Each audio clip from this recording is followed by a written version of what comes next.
I don't know why I'm doing this. This series doesn't deserve my time. It's nothing. A big void of emptiness, the definition of staring into the abyss. Just a lot of talking, but it's saying nothing. And I can't stop myself from reading them. This is one of those series you just start to form a fascination with, like, you cannot believe that someone would write this. You know it's bad, yet you find yourself coming back just to see what new madness will be unleashed. Stockholm? What's that? Ladies and gentlemen, boys and girls, people of all ages, my name is David Popovich, aka the Bookworm, and welcome to Bookworm Reviews. Sit back and relax as we dive into Mission Earth, Volume 3, The Enemy Within, by L. Ron Hubbard.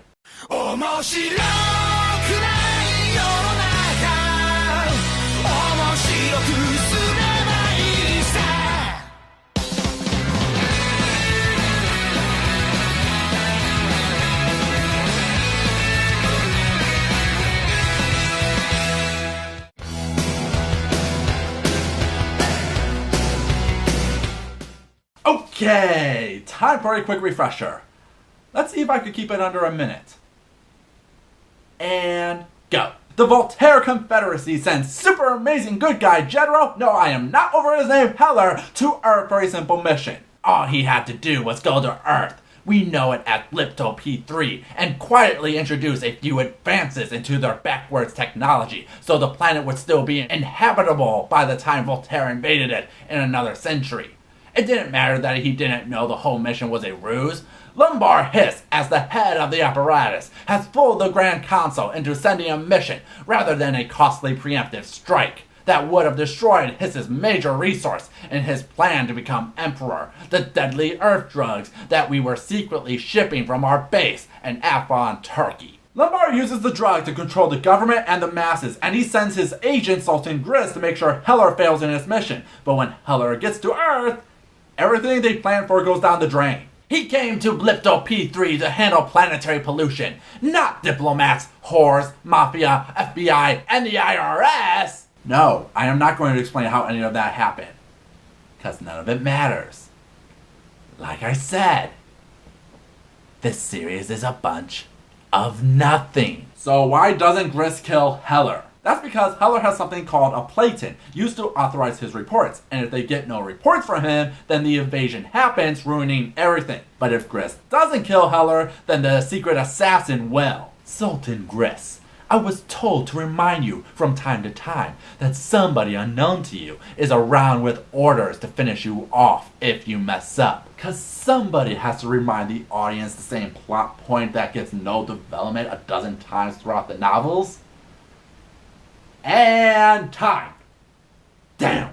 Now what plot happens in this book? Well, Gris finally sends out his goons, who got lost over some tracking device BS, to find the Platon in the whorehouse that Heller lives in that's across the United Nations. Nope, not even going to explain that, but not himself, because his mail-order Turkish desert princess bride has arrived, but he's not able to see her. You've got to understand, he said. She's a shy, simple tribal girl from the Karakoon Desert. She knows nothing of civilization. And the first part of the book basically becomes a messed up romantic comedy as Gris tries to make love with his sex slave.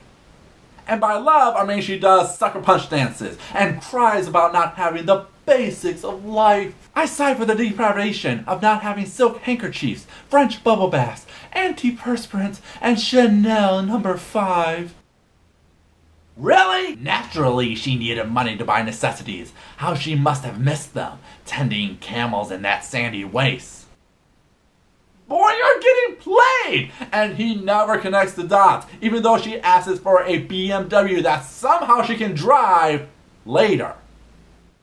Bitch is a gold digger! But believe it or not, I can't believe I'm saying this, this actually moves the plot forward. Gris is in love with his gold digger. Her name is Yoontak, by the way. I'm sure you'll forget it. He wants her to please him in every way. Hell, he actually becomes a bit of a nice person after she gives him oral sex.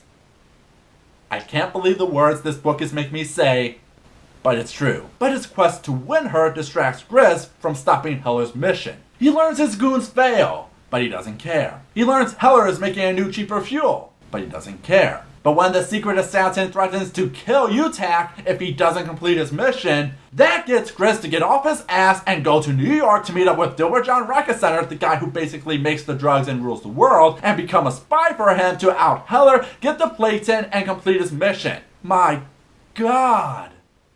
Tension. Development. Plot. There's an actual plot. It's so beautiful.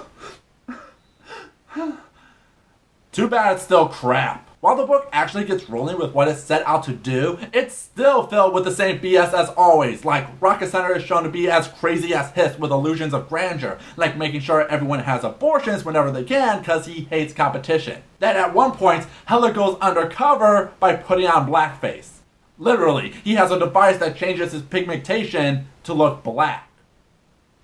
Yeah. It even continues to drop plot lines from other books, like at the end of the second book, we are left with a cliffhanger as Heller's hippie teacher threatens to fail him from getting his nuclear diploma. No, I am not explaining that, only to be locked up by evil psychologists off page. Again, nothing! And let's not forget, this is all supposed to be satire. But the more I read, the more I feel this is just Hubbard being an out-of-touch, angry old white man over what the 80s are like. It's not like the things he brings up shouldn't be talked about, like government, the social climate of the 80s, climate change, and so on. But then you see how he satirizes other things, like the evil psychologist's views of men and women. Men evolved from reptiles. That is a scientific, indisputable fact. But women, Borden, evolved from black widow spiders. And that, too, is a scientific, indisputable fact. What? Or other minorities. Like gays. I hate homos. They make me sick at my stomach. The very thought of a man making love to a man makes me turn green. You know what's sad about this? I have no idea if Hubbard is using this to show what a bad guy Gris is, or the fact he presents gays as what's in sexual deviance is Hubbard's actual worldview of us. I have a feeling it's the latter. Oh, and a fun fact. I was doing some research and discovered this piece from the editor of Mission Earth, and if the book sounds like hell, then you need to read this, because oh my god, this whole thing is a nightmare. Turns out Hubbard didn't like his books being edited because he viewed himself as such a great writer that everything he put down was gold. And there are moments where it shows. Link for it down below. And again, this book ends with no climax, just build up for a big event, but ending on a cliffhanger to read the next book.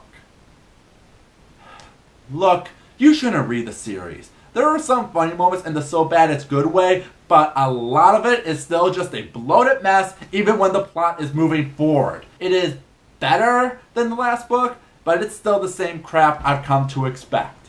And what happens next? God only knows, but I'm going to suffer through all of it. 7 more volumes to go. 7 more. What about you, Internet? What's your opinion about The Enemy Within? If you have a book you would like me to review, let me know in the comments below. Okay, I need to clean the taste of bad 80s with something that knows how to do a parody right. I've been meaning to tackle this one for a while. Till next time, have a nice day. They never